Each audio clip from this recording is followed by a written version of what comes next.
Oi, pessoal, tudo bem? Eu sou Bruno Fazoli, estou muito feliz de estar por aqui, obrigado pela oportunidade. É, eu sou um homem branco de óculos, cabelos escuros, e estamos aqui hoje para falar sobre um tema muito interessante, que é sobre negócios e inovação voltados para chatbot. E o nosso grande tema desse nosso bate-papo agora vai ser exatamente o seguinte: curadoria ou morte?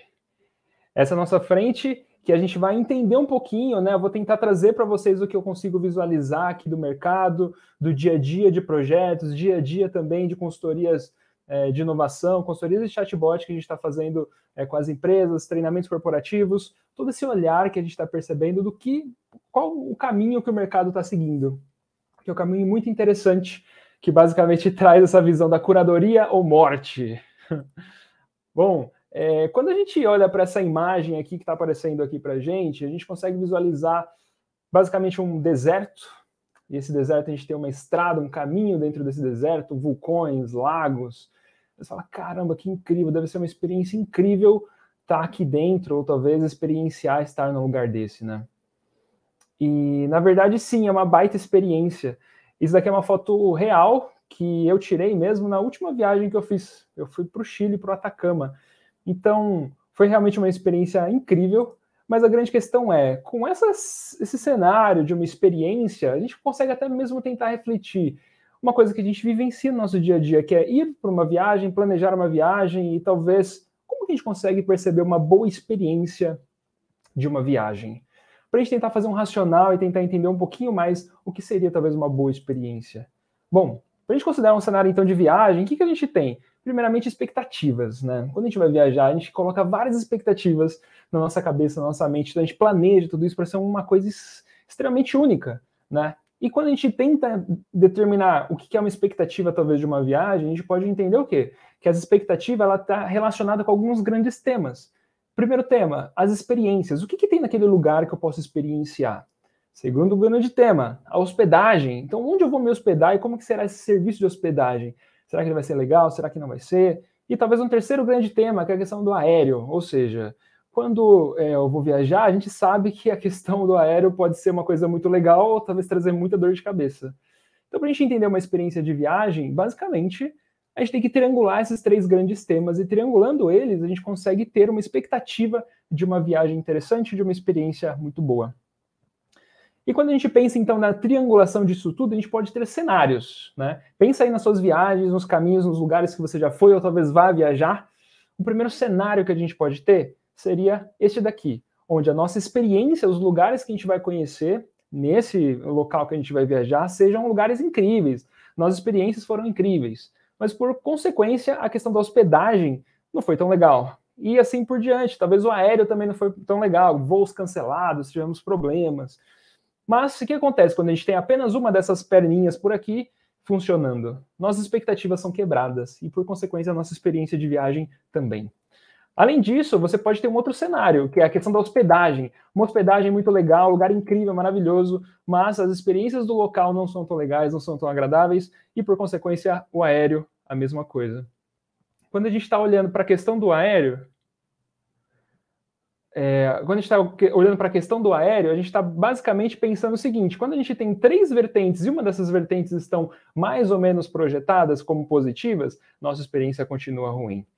E aí a gente tem nosso terceiro cenário, que é o quê? Imagina que a gente tem aqui o aéreo muito bem desenhado, muito bem projetado, sem nenhum problema a gente teve, nenhum cancelamento de voo, mas a nossa experiência nos locais, nossa hospedagem foram experiências ruins. O que acontece? Nossas expectativas são quebradas inevitavelmente.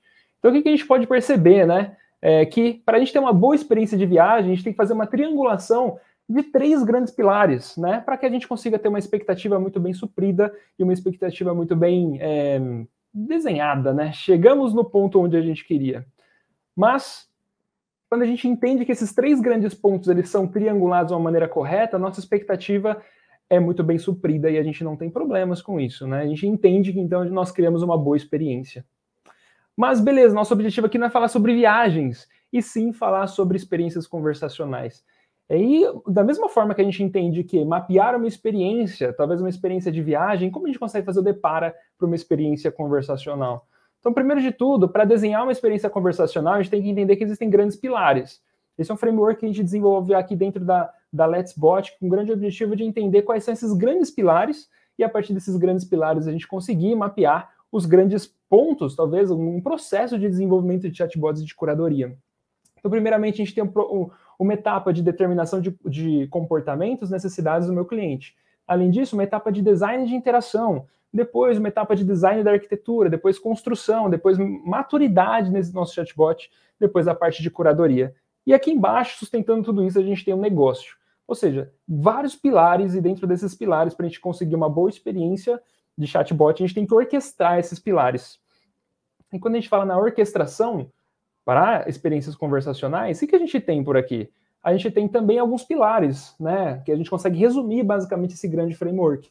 Ou seja, etapas de análise humana, etapas de análises técnicas e etapas de análise de dados.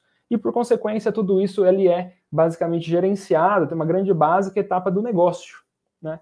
E, olhando para essa vertente, então, o que a gente consegue analisar? Para eu ter uma boa experiência conversacional, por consequência, se eu tiver uma boa experiência humana, resolver os problemas do meu usuário, fazer os designs conversacionais que fazem sentido, mas a minha experiência técnica não está tão legal, talvez eu tenha ambiguidade, e a análise de dados também não está tão completa, o que acontece com o meu negócio? As minhas expectativas do meu negócio, não são supridas, né? E por consequência, o que eu tenho? Outro cenário, onde talvez eu tenha uma arquitetura técnica muito bem definida, uma plataforma muito bem construída, chatbots com inteligência artificial ou não, mas eu não tenho a experiência da análise de dados muito bem refinada e, por consequência, também não tenho a retroalimentação disso do lado humano. Então, o que acontece com o meu negócio? Também ele sofre, né? Ou seja, eu não tenho retorno do investimento do meu projeto de chatbot. E, por consequência, eu tenho mais um cenário, que é o qual cenário? Um cenário onde eu tenho uma análise de dado muito robusta, mas, por consequência, eu não consigo retroalimentar essa informação do lado humano. E também não consigo retroalimentar essa informação do lado técnico. Ou seja, não consigo, a partir das análises de dados, criar resultados a nível técnico e a nível de experiência humana. E, por consequência, o que a gente tem? O nosso negócio, né? Nossas expectativas a nível de negócio não são sanadas e cumpridas. Mas qual que é a grande questão aqui? Como ter uma boa experiência conversacional? Assim como nas nossas viagens, o que a gente tem que ter por aqui? A gente tem que ter esses 3 grandes pilares de uma maneira equilibrada, para que assim a gente consiga ter o nosso negócio e as expectativas muito bem estruturadas e o retorno de investimento dos nossos projetos. Com esse contexto que a gente está conversando por aqui, eu queria trazer um cenário que a gente vem acompanhando de algumas empresas que a gente presta serviço pela Let's Bot, treinamentos corporativos e consultorias, né? O que acontece? Existem empresas que estão maduras e existem empresas que ainda não estão maduras falando de chatbot. Quando a gente entende empresas que já passaram por um cenário, já passaram por um processo de maturidade, a gente tem alguns caminhos, né? Então, basicamente, vamos imaginar um cenário onde uma empresa, essa empresa basicamente em um ano, talvez 2 anos atrás mais ou menos, foi o primeiro ano de experiências conversacionais. Como que essa empresa trabalhou, né? Basicamente, a gente tem uma linha do tempo, e essa linha do tempo, a gente consegue entender o quê? Que a empresa dedicou tempo, esforço e um projeto de chatbot. Muito bem. Dentro desse projeto de chatbot, a empresa alocou um orçamento alto em cima disso. A promessa, que é basicamente o objetivo desse projeto, é ter o retorno do investimento, mas o resultado que se criou, se construiu dentro desse projeto, nesse primeiro ano, da primeira experiência conversacional, foram bots quebrados. O que eu quero dizer com isso? A primeira experiência é muito aprendizado, porque a gente tem vertentes diferentes de um projeto de chatbot, vertentes humanas, vertentes técnicas, vertentes de curadoria, e nessas vertentes, a empresa está criando maturidade para se trabalhar com esses projetos. Então, basicamente, no primeiro ano de experiência conversacional, a gente tem o quê? Alto orçamento e resultado. Geralmente, né, isso é um cenário que a gente acompanha de algumas empresas, os bots eles não têm a experiência completa. Muito bem. Passa-se um ano, vamos para o ano 2. Ou seja, primeiro ano a gente teve o objetivo de construir a primeira experiência conversacional. Segundo ano, o que a empresa tem como meta? Já que o resultado foi gerar um chatbot que não tenha tanta maturidade, no segundo ano, a empresa tem o objetivo de melhorar a experiência, melhorar a primeira experiência que foi criada. Por esse motivo, o que a gente tem? Na nossa linha de tempo por aqui, a gente tem projetos de chatbot, certo? Nosso projeto de chatbot continua com aquele orçamento previsto, mas agora a empresa percebeu o quê? Que existe uma demanda importante, que é a demanda de curadoria. Mas mesmo assim, aloca uma fatia muito pequena de tempo e esforço dentro dessa etapa, para conseguir melhorar a experiência conversacional. Dentro, então, desse segundo ano, o que está acontecendo, né? A gente tem orçamentos ainda altos, a gente tem a promessa do retorno do investimento, porque o primeiro ano foi aprendizado, mas o segundo ano vai ser o quê? A melhoria dessa experiência, por consequência, o retorno do investimento vai acontecer, como uma promessa de projeto. E no terceiro ponto aqui é o resultado, que é o quê? Os bots ainda estão quebrados, né? Essa questão de bots quebrados é uma maturidade que a empresa começa a criar dentro de um projeto de chatbot. Muito bem. Esse é o segundo ano. Vamos para o terceiro ano. O que está acontecendo? No terceiro ano, uma vez que a gente tem todo esse histórico, no terceiro ano acontece a recuperação dessa experiência, porque a experiência não está tão legal durante esse período. Então, se a gente seguir a nossa linha de análise de projeto, a gente tem um tempo dedicado para projeto de chatbot, e agora a gente consegue perceber o quê? Que a etapa de curadoria, ela começa a crescer. Ela começa a crescer a importância da curadoria dentro dos projetos. Entretanto, olha só o que a gente está percebendo do mercado. O orçamento, ele diminui. Por quê? Se no primeiro ano eu não tive um resultado interessante, no segundo ano também não tive um resultado previsto, que é a nossa promessa do retorno do investimento, no terceiro ano a empresa faz o quê? Esse projeto não está trazendo retorno do investimento. Então o que eu faço? Diminuo o orçamento desse meu projeto de chatbot. Quais são os resultados disso? Os bots que já estavam com problemas, né, precisavam de melhoria, de qualidade, melhoria, né, da experiência, ainda estão assim, precisam de manutenção, precisam de mais manutenção, mais curadoria. Mas os bots ainda estão quebrados, a nossa equipe passa a ser uma equipe mais reduzida, porque a gente tem menos orçamento agora, a gente não consegue contratar novas pessoas. E além disso, a gente tem o quê? A questão do próprio baixo orçamento. A gente tem baixa capacidade de trazer outras pessoas, trazer mais pessoas para melhorar a experiência. E a questão é, se isso está acontecendo agora, isso é um cenário que a gente mapeou de grandes empresas, a relação de orçamento, isso é uma fotografia de um nicho do mercado, mas a questão é, se isso está acontecendo no primeiro, segundo, terceiro ano, e agora? Como que será o quarto ano dessas empresas? E aí que vem a questão, né? Do independência ou morte. Não, independência não. É curadoria ou morte. Por que curadoria, né? Curadoria ou morte. Porque assim, a gente consegue perceber sinais. Quais são esses sinais? O nosso baixo orçamento consegue mostrar para a gente o quê? Consegue mostrar para a gente, nesse cenário de baixo orçamento, a gente tem diminuição das nossas equipes, porque a gente não tem orçamento para contratar mais pessoas. Acúmulo de funções. Agora uma pessoa que poderia ser talvez 2, 3 pessoas dentro de uma equipe de curadoria, agora pode se tornar apenas uma. E essa pessoa tem a função de resolver o problema de curadoria. Ela tem que ter o chapéu de UX, tem que ter o chapéu técnico, tem que ter o chapéu de análise de dados também. Beleza.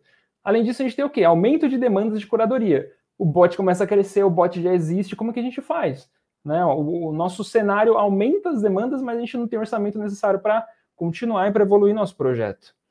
E além disso, a gente começa alguns questionamentos vindo por parte das empresas. Questionamento sobre o retorno de investimento, questionamento sobre os fornecedores. Por quê? Se o projeto não está gerando o retorno previsto, o que a gente tem? O problema está no fornecedor. Ou talvez o problema pode estar na plataforma, ou talvez o problema pode estar no projeto.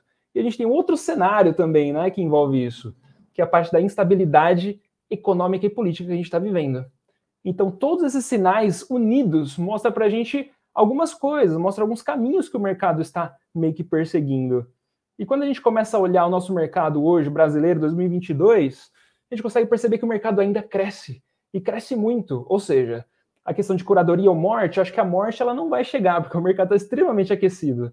Mas um ponto muito importante é que a gente tem que fazer o quê?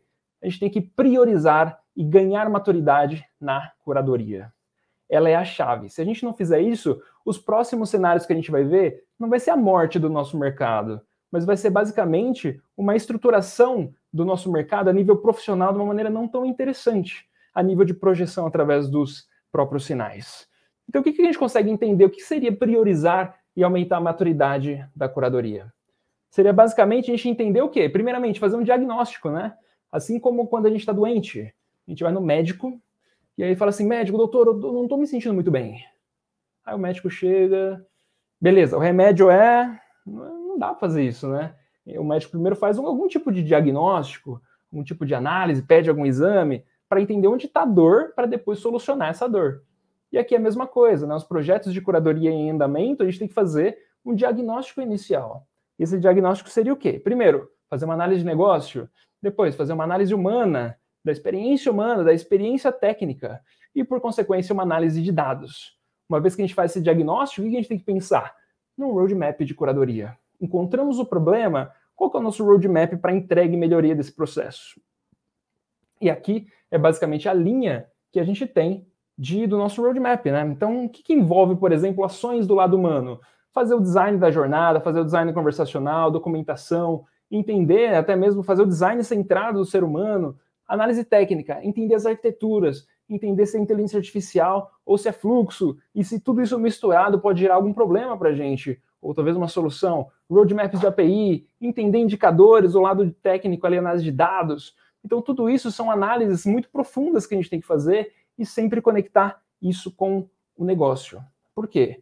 Porque se a gente não conseguir gerar uma estrutura de inteligência dentro da curadoria e aumentar a maturidade da curadoria dentro dos nossos projetos, vai acontecer basicamente que todo esse cenário que a gente vem acompanhando de ano em ano, como eu comentei, o mercado ele não vai morrer, o mercado está crescendo e explodindo, mas a dificuldade vai passar a ser o quê? Que o mercado vai ser um mercado onde os profissionais vão ficar cada vez mais, de uma maneira muito mais difícil de se trabalhar, porque as demandas são demandas completamente diferentes, não existe padronização de skills, de habilidades, e por consequência cada empresa vai meio que colocar o profissional em si, né, a nível de carreira, a nível de salário, de uma forma que talvez não seja tão coerente para a gente gerar um projeto interessante de chatbot. Então, a questão é, curadoria ou morte? Eis a questão, né? A morte a gente sabe que não vai chegar no nosso mercado, mas o mais importante é que essa análise que a gente está conversando por aqui, e esse cenário que a gente tem visualizado dentro de algumas grandes empresas que passaram por esse cenário de evolução de projetos de chatbot, elas precisam ganhar uma maturidade, agora não mais numa análise de projeto, mas numa análise de curadoria. E falando de curadoria, necessariamente a gente está falando de negócio e de transformação dos negócios através do ambiente conversacional. Muito obrigado, gente. Eu sou o Bruno Fazoli, aqui estão os meus contatos. E lembre-se, curadoria ou morte? Ah, gente, a gente vai na curadoria com certeza. Muito obrigado.